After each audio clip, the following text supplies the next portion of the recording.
Welcome to this episode of the Pineapple Perspective. Your host, Troy Hooper here. We are sponsored and supported by Pepper Lunch Restaurants and Pepper Lunch Restaurants around the world.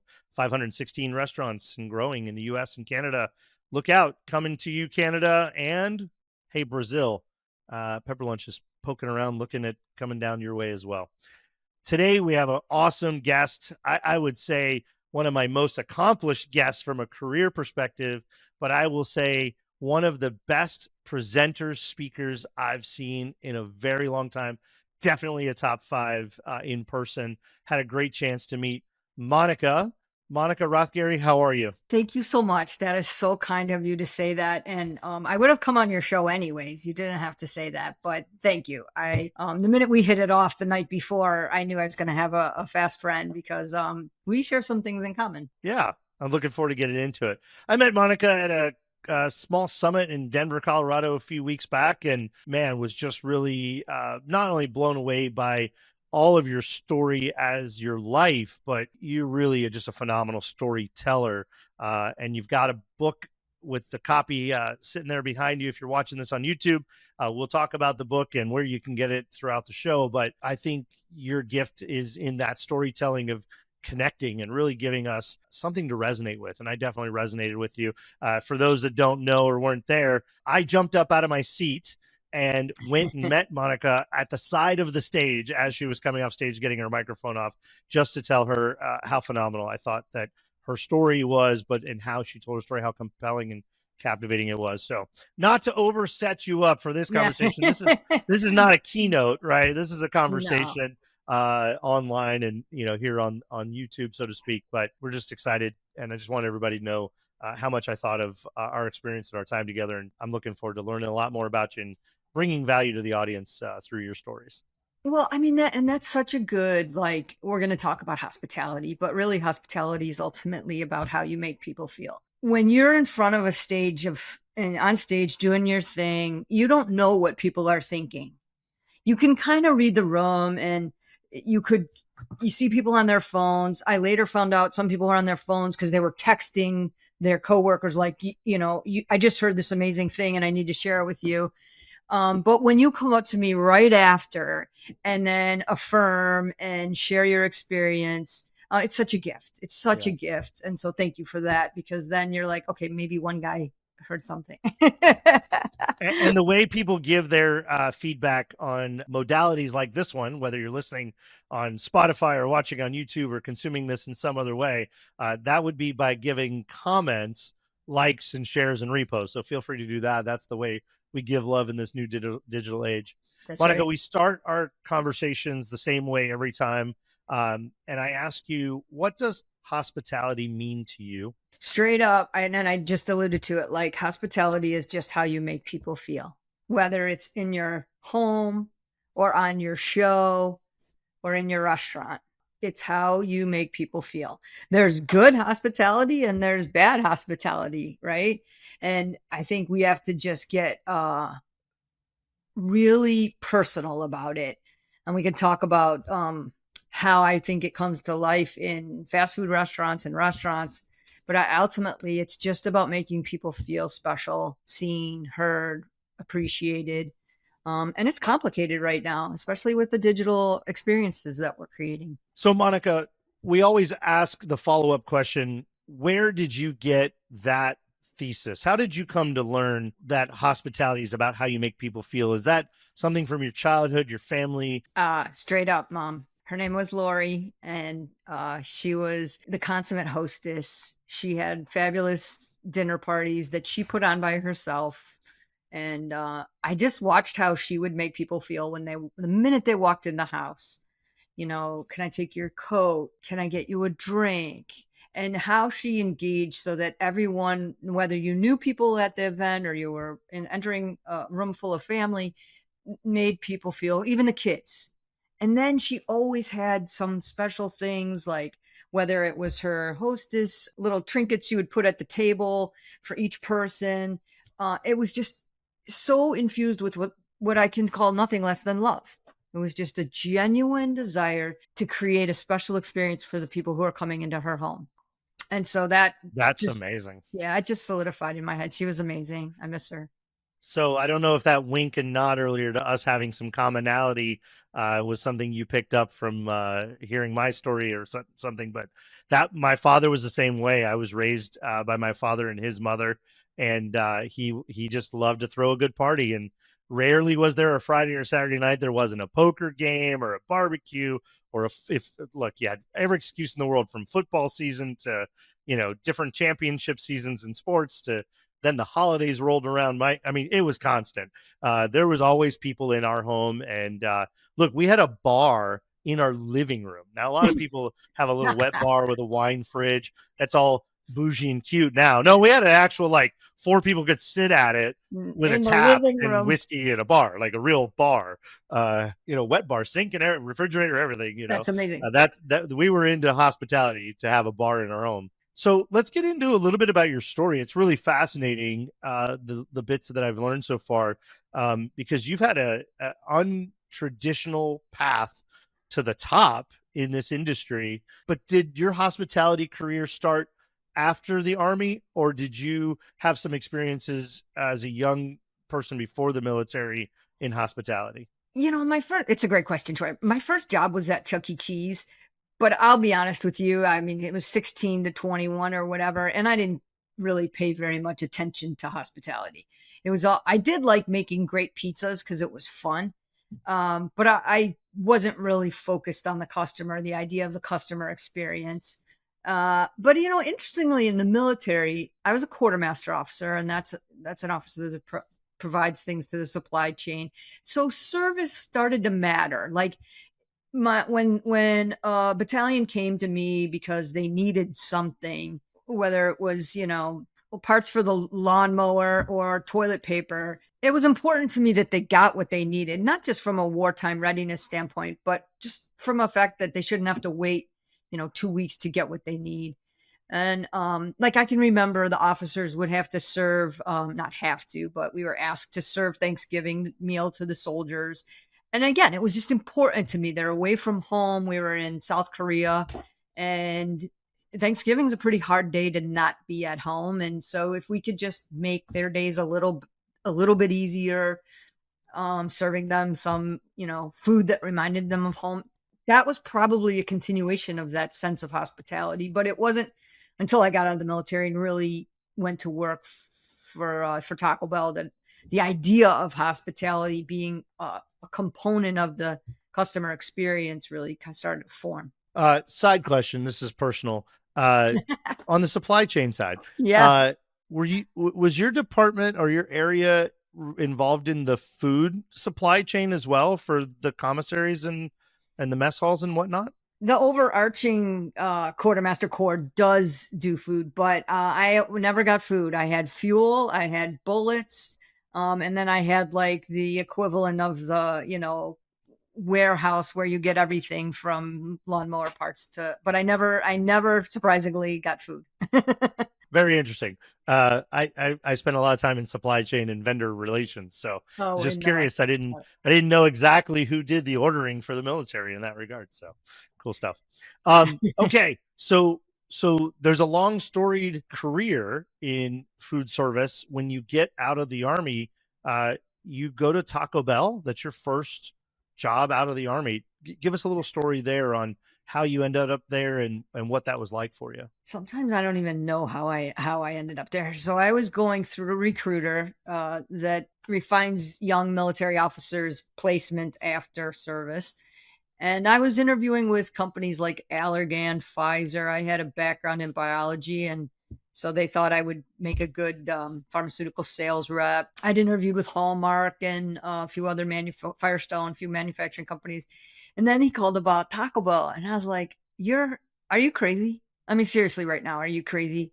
Because I went to college to not work at Taco Bell, and it took several calls, but finally I listened to his stick, and then ultimately, and I tell the story in my book, but they said, just come out to Chicago, listen to the presentation, and they're going to take you to a Cubs game. And I'd never been to Wrigley, so I was like, done. So I went out, and I was fascinated by what they were saying. The picture they were painting about the role of leaders, and the idea that you could run your own restaurant.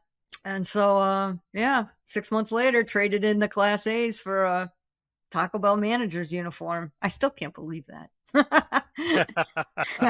Well, you didn't just stand around and be a Taco Bell manager for 20, 30 years either. I didn't. We're going to let people discover along this conversational journey where you ended up, which was really at the pinnacle of this industry, at the very top in leadership. Yeah. So you're at Taco Bell, you're general manager, and life is not super easy, right? Early on, there's some hard lessons, some stress. Talk a little bit about that. Yeah. So they told us that, team members and soldiers are pretty much the same demographic, same age group, same just need to be molded and shaped and, ready for a leader. Yeah, not same. Soldiers show up. Soldiers wear their uniform properly. Soldiers know their jobs because they've been through weeks and weeks and weeks of training. And if they don't, then bad things happen. Like, they get confined to post, or they lose rank or pay, or even get kicked out or go to the, Army jail. I mean, bad things happen if you don't show up to work. When I got to my restaurant, everything was optional. Uniform, not uniform, follow standards, some days, show up, maybe call. I mean, I was shocked. I was not prepared for that. I didn't understand it, and I didn't know how to lead it. And so I really spent the first 18 months, 2 years trying to just muscle through and do it myself and try and help the team members understand why what they're doing was so important. And none of that worked. What kinds of things did you have to go through to figure out what this new form of leadership was going to be? And give us some insights as you learned what worked, what did work in that environment. I mean, the fast food, truest form of fast food, Taco Bell, McDonald's, there's just only, a handful of major brands that we classify that way, worldwide recognition.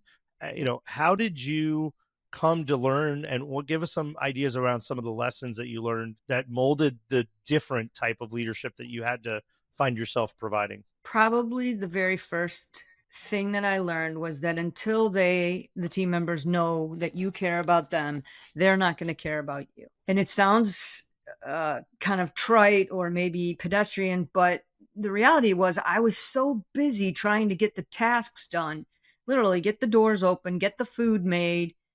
Everything happens quickly in those restaurants. And I had not taken the time to get to know who my people were. What were their kids' names, their pets' names? What was important to them? Why were they working there? And if I did ask them questions, they were like, how do we make this place better? They don't care. They don't care until they know or knew that I cared about them. And so through a series of discoveries and bad things happening, I had 3 people, and everybody's probably had this. The entire crew walked off the shift in the middle of lunch rush because I insisted that green onions be washed. It's a non-negotiable, right? You've got to wash produce. People get sick if it's you also don't. Not the reason they walked off. They just used that as the right. That's right. Well, trigger, that was right, where it escalated to. There was a confrontation. There's 60 people, customers in the restaurant, and they just left. And, you're standing there and all these eyeballs are on you and you're like, what the heck am I going to do now? I've been trained as a soldier in the United States Army. I know how to make decisions, but I do not know what to do. So then you just start making food as fast as you can.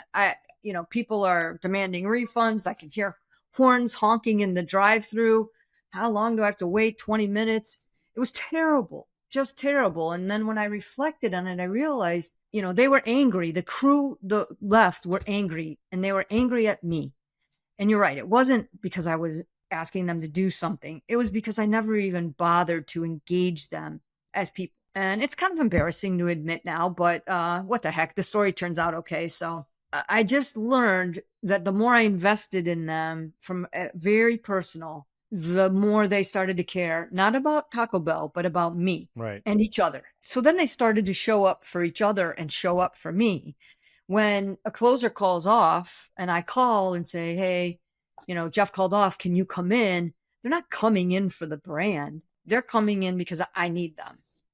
And the reason that they're willing to do that is because I have invested in them. And that looked like at the pinnacle, after I had done this for 4 years and figured that looked like tutoring kids in algebra. It looked like helping one of my Spanish speakers apply to college and sort through that whole array of, bureaucracy and paperwork that her parents couldn't help her with.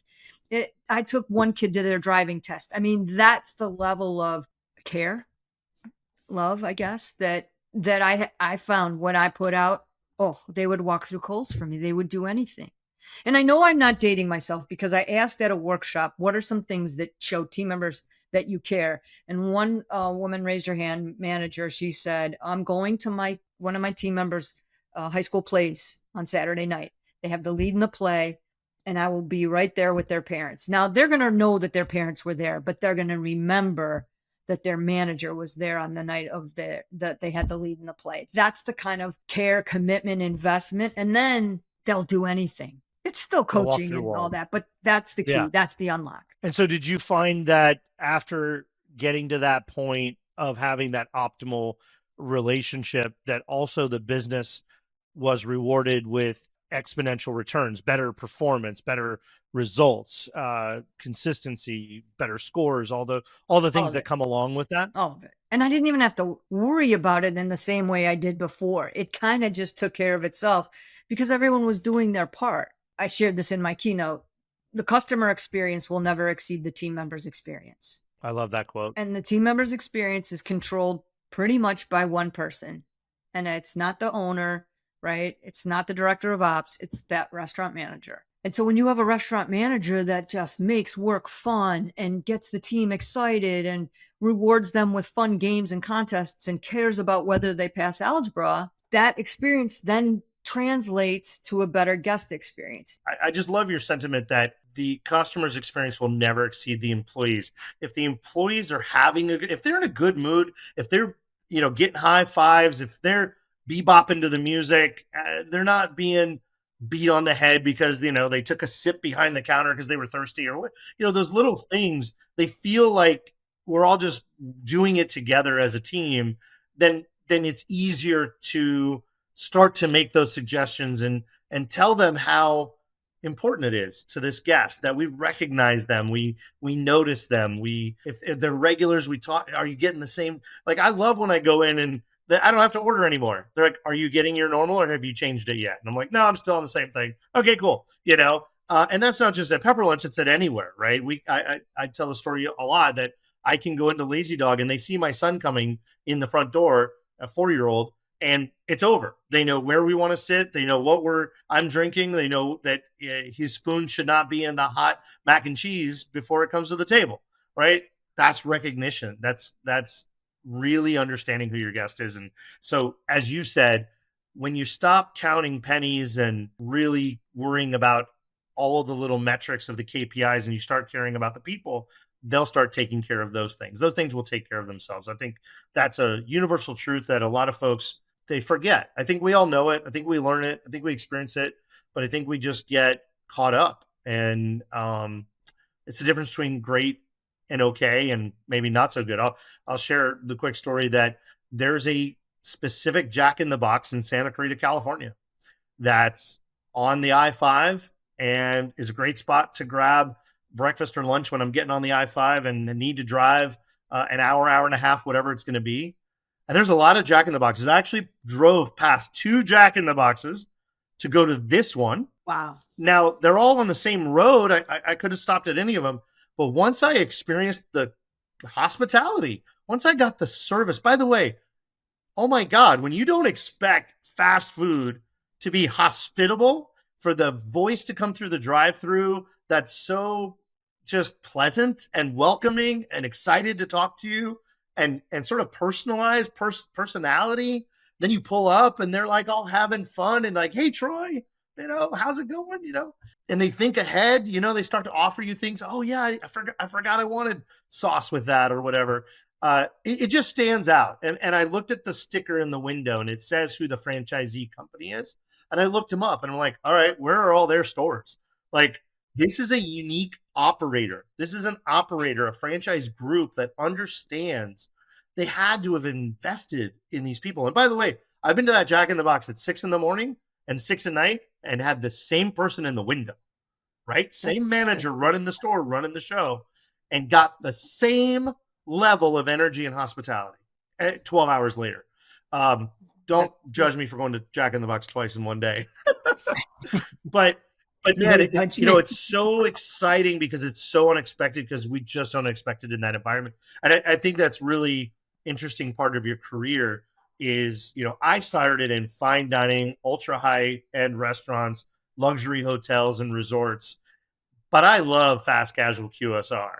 There's so much energy and excitement and opportunity Running. in it. And I think there's this huge opportunity to mold and change the future of this. And I think you've been doing this for a long time. And, you're the manager of that Jack in the Box, right? Your Taco Bell was my Jack in the Box. So the crew is happy. People are performing. Your headaches are much less. Not that they're ever gone. You're worrying about Right. different things than you thought you needed to worry about. And then the performance shows. So somebody's catching notice. So how did we go from a single store Taco Bell manager to, Yeah. drum roll please, ultimately the COO of KFC in America? How the heck did that I happen? don't even, sometimes I'm not even Take sure me how on a that little happened. journey. How did we get there? Yeah, I think you laid it out pretty nicely. I would say the one caveat though is team members needed to be shown what hospitality means, because not everybody comes from a background like maybe what you and I did, Troy. And we say these platitudes like treat people like you would treat a guest in your home. Some people have no Yeah. concept of what that looks Yeah. like. And so there has to be really specific demonstrations and role modeling, and they have to be made to feel that way so they can help others feel that way. And they may never have been treated politely Yeah. in an establishment. Same thing with cleanliness, right? Cleanliness is a range. My range and my team members' ranges weren't the same because they weren't, they didn't grow up in the army where cleanliness takes on a whole new Yeah. meaning, right? But yeah, you're right. The performance improved. I became a training manager, and so I started to find more of my groove and my niche. I started writing and just had a passion for people and how people make this particular industry work. And so started to really focus my life on, how can I provide the tools, the training, the development so that managers don't have to struggle the way I did. So I worked in the training department. I got promoted and I worked in the training department for a long time at Taco Bell, creating experiences for managers, creating development programs. And then eventually did some time at Pizza Hut in HR.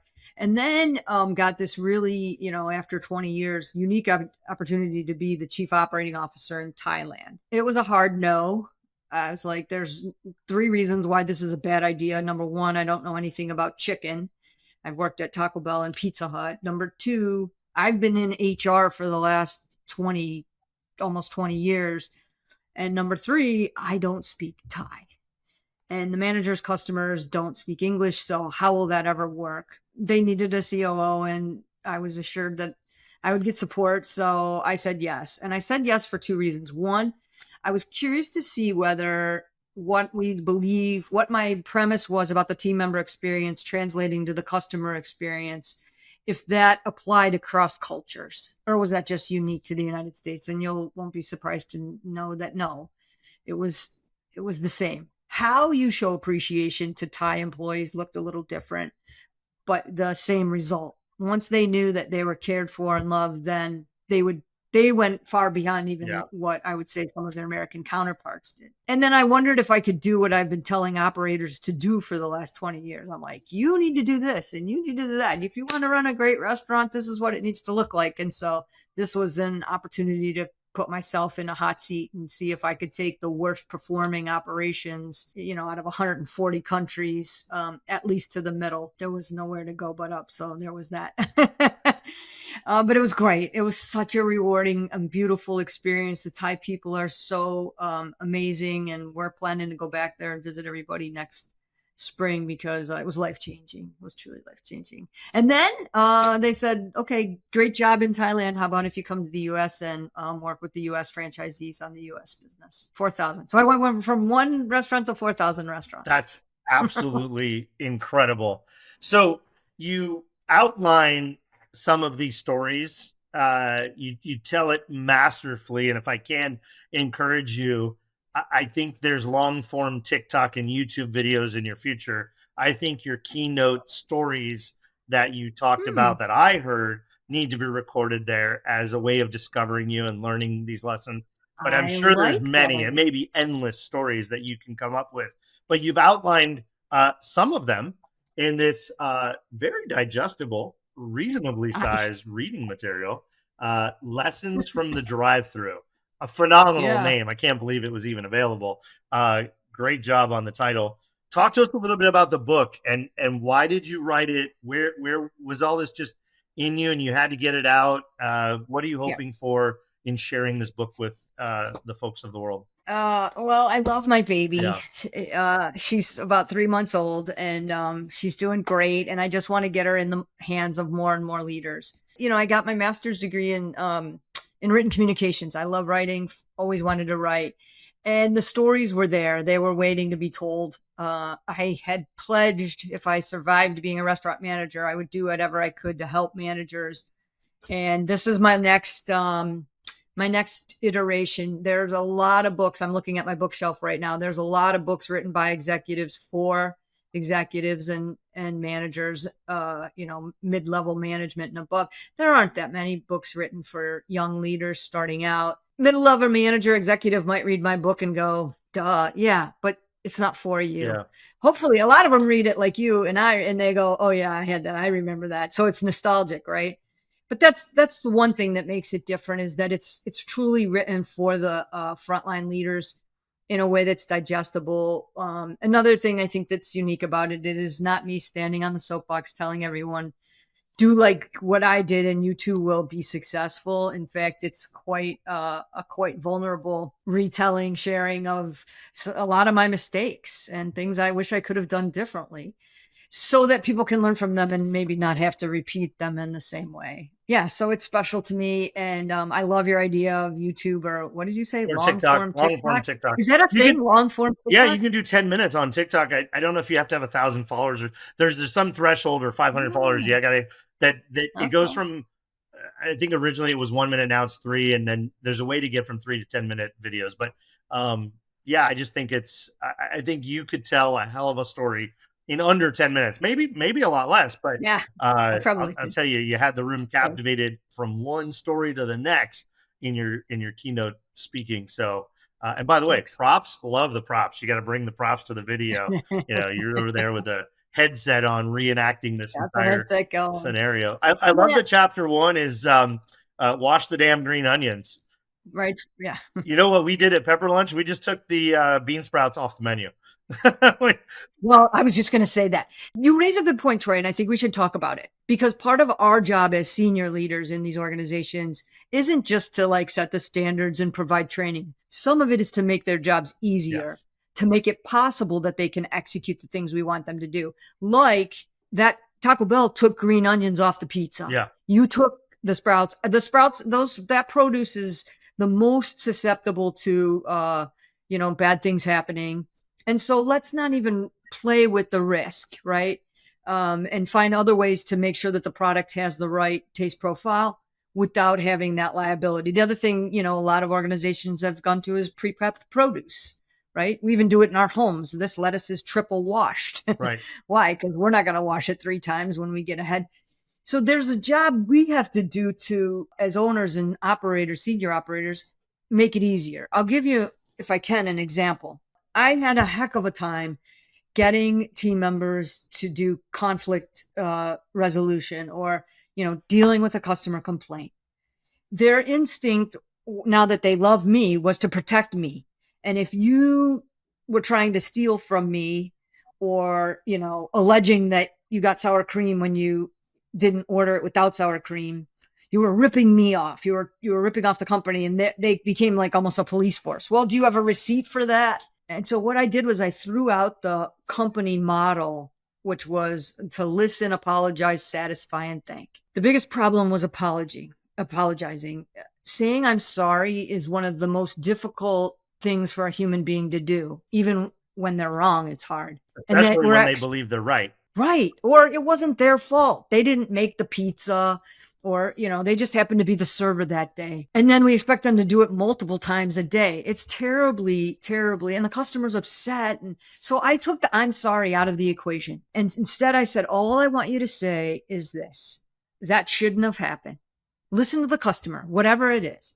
This tastes too salty. I ordered my steak medium. That shouldn't have happened, which is kind of an apology without admitting guilt, right? That shouldn't have happened. Followed up by, let me fix that for you. And when you give team members an out like that, and in the authority to fix whatever the problem was, they then have a path to success. They have a path that within their personhood as a human being, they can feel okay with. And then the customer wins. Everybody wins. Give them the language, empower them to use it. Give them the tools, exactly right. Show them how to use it, and give them permission that they're not going to end the company by giving away a free quesadilla. Right. Right. Or a soda or a cinnamon twist or whatever. Yeah, exactly right. Exactly right. Yeah. Beautiful stuff. Monica, we could probably be on here for hours. I think there's lots of stories and lots of lessons. I think you're right. We're very well aligned in our mindset of where we come from as leaders. It was an absolute pleasure, serendipitously, to meet you unexpectedly and hear some of your stories. I can't wait to hear many, many more of these stories. I think you teased the potential that there might be another little bound thing in your brain that's coming out sometime at some point. More books inside of you. I got a couple more. Right. Do you want to hear one title I'm playing with? Lessons from the Drive Thru in Thailand. Oh, because that was a whole other. Wait, did you have Drive Thrus in Thailand? I opened the first one. Whoa, that would be cool to hear. Because in Asia, there's not a lot of like that sort of modality. Doesn't but really. Because you have the majority of the your stores are in Asia. Yeah. But I opened the first one, and it's hard because the customers didn't even know how to use it. I didn't drive when I worked in Thailand. I was provided a driver, and I'm like, okay, trying to explain him how to go to the menu board. He's like, here? Wow. I'm like, yeah, stop here. Right. Okay, roll down the window and talk. Here? Wow. Yeah, like the whole concept was just he got much better at it though. Yeah, like I said, lots of stories. Well, we like to wrap these up with some personal quippy questions. Nothing prepared, just off the top of the head, just to wrap up a little bit more about you. So if I'm going to Thailand, is there a city or a place or an experience that has a deep-seated memory for you that I should seek out? Because I'm probably actually going to Thailand this year. You are? I think so. Okay, well, if you are, I will send you my list of things you shouldn't miss. My personal experiences were, I traveled to every inch of that country, literally, because, by the time we left, we had 750 restaurants in that country the size of Texas. And everyone was so special. I would show up in Troy. They would have signs, welcome, Kun Monica, and cake and Thai food. It was beautiful. It was such a beautiful experience. As a tourist, don't just stay in Bangkok. Go, up country, which is any place outside of Bangkok. Go down to the beaches, but just like spend time in the temples, the Watts, because it's just an amazing, beautiful experience. Well, I'm looking forward to it.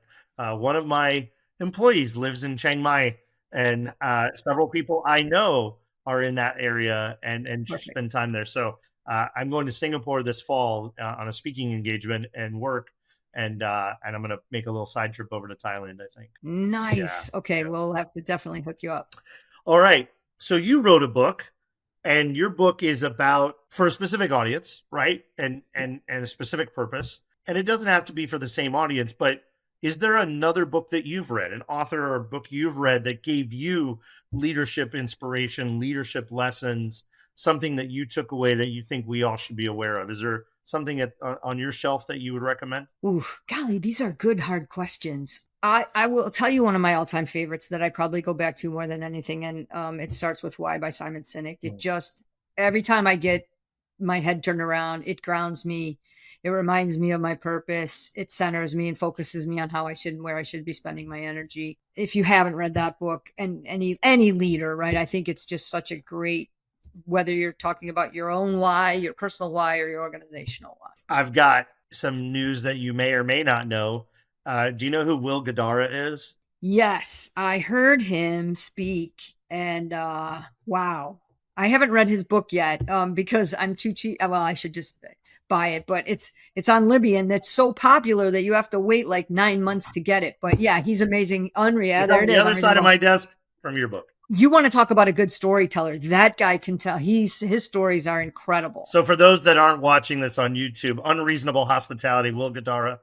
Well, here's the inside news, and it's Simon said it on a podcast recently. Yeah. Simon Sinek and Will Guidara are writing a book together. Nice. I mean, I feel like my brain's going to explode out of my head. I don't even understand how to comprehend what that's going to be like. So I'm excited about that. Okay, then the next one needs to be Monica Rothgery and Simon Sinek. Write a book together. Oh my God! Hey, I think you should reach out. I mean, start with this book, and we're breathing it into existence. Leaders and HR, Army and history, HR together. He'll be so intrigued. He'll want to know more. I'm sure of it. Monica, thanks so much for the time. Thanks for coming on.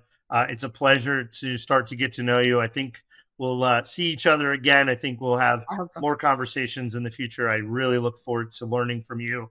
I think there's a lot in you that we all need to hear, and really glad you're willing to put it out there in whatever form you choose. And I'm a buyer every time. So thanks, friend. Glad to have you on here, and we'll have you back again, I'm sure, and appreciate you. Thank you for listening to The Pineapple Perspective. If you loved today's episode, leave a review and a 5-star rating. I look forward to welcoming you back next time.